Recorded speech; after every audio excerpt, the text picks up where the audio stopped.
Ventspilī turpinās skolu tīkla reorganizācija. Samazinoties bērnu skaitam, jau tagad redzams, lai atbilstu jaunajām finansēšanās modelim, nākamajos gados pilsētā būs par vienu skolu vairāk nekā nepieciešams. Kā jau stāstījām agrāk, plāns pārvērst pirmo pamatskolu par sākuma skolu saskārās ar spēcīgu vecāku pretestību, un pašvaldība sola, ka tas netiks īstenots. Taču scenārijs, kas paredz otrās pamatskolas slēgšanu, joprojām ir spēkā. Lai gan baumas par iespējamām pārmaiņām bija dzirdamas jau kādu laiku, ziņa par Ventspils otrās pamatskolas nākotni daudzus pārsteidza nesagatavotus. Oficiāla lēmuma vēl nav, taču ir liela varbūtība, ka skola tiks slēgta. Sajūts, visi sēdēja raudāja. Un mājās es ar to sāku raudāt, jo mājās arī bērni. Mācījušies šajā skolā 2 dēli. Jaunākā meita tagad mācās 5. klasē. Viņa ir šāfu. Viņš pats strādāja šeit 25 gadus. Visvairāk jau tas tracināja, ka tās baumas gāja ārā pirms mēs tikām informēti. Galvenais iemesls skolu tīkla reorganizācijai ir valsts ieviestais jaunais finansēšanas modelis. Šobrīd Ventspils otrajā pamatskolā mācās ap 400 skolēnu. Taču šajā mācību gadā skolai neizdevās nokomplektēt 2 pirmās klases. Uzņemti ir tikai 28 pirmklasnieki. Daļa vecāku uzskata, ka tas lielā mērā saistīts ar to, ka pērn skola zaudēja savu ilgadējo direktoru Sintiju Birziņu, kura pēc gandrīz 20 darba gadiem devās vadīt Ventspils otro vidusskolu.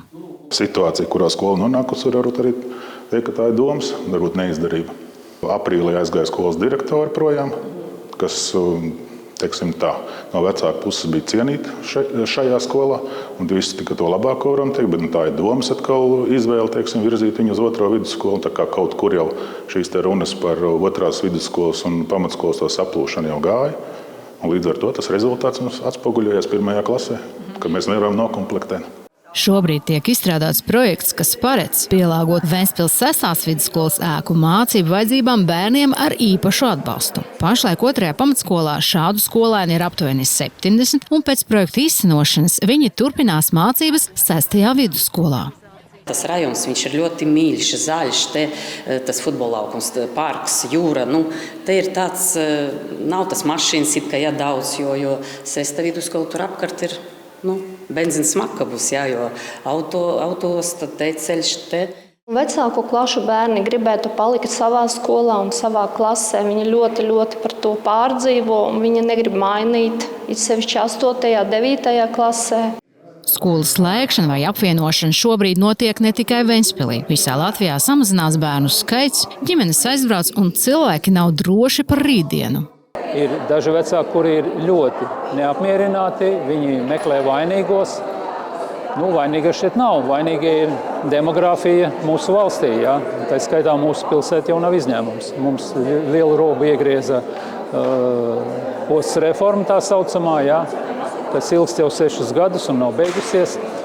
Tā rezultātā ostā mēs esam zaudējuši darbiniekus vismaz 1000 pēc manā rīcībā esošas ziņas.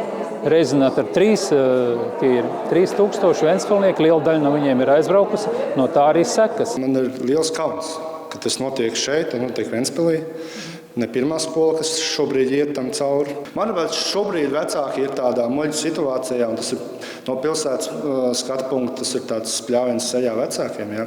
Kas tika darīts, lai nepieļautu šo situāciju, kas ir šobrīd? Ko mēs ceļam skateparkus, mēs paplašinām, pagarinām mūsu veloceliņus. Ja? Kurš tur brauks? Pašlaik tiek apspriesti vairāki Ventspils otrās pamatskolas nākotnes scenāriji. Runā gan par juridisku pievienošanu otrajai vidusskolai, gan par iespēju bērnus pārvietot uz citām Ventspils skolām. Ir apsverti arī citi risinājumi un diskusijas turpinās. Galīgais lēmums gaidāms 2026. gada februārī.